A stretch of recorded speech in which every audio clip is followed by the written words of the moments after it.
Hi Ray, there's a bit of an issue on the staging environment for thumbnail images in the media library, and I've just discovered Slider Revolution as well. So in here you can see on the live site that all the thumbnails are there for Slider Revolution. If I go to the staging site, you can see that most of the thumbnails are missing.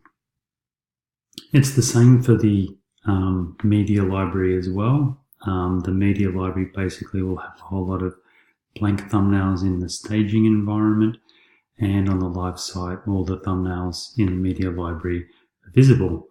I inspected a thumbnail on the media library to see if that thumbnail existed, and it did. So I found that one there, and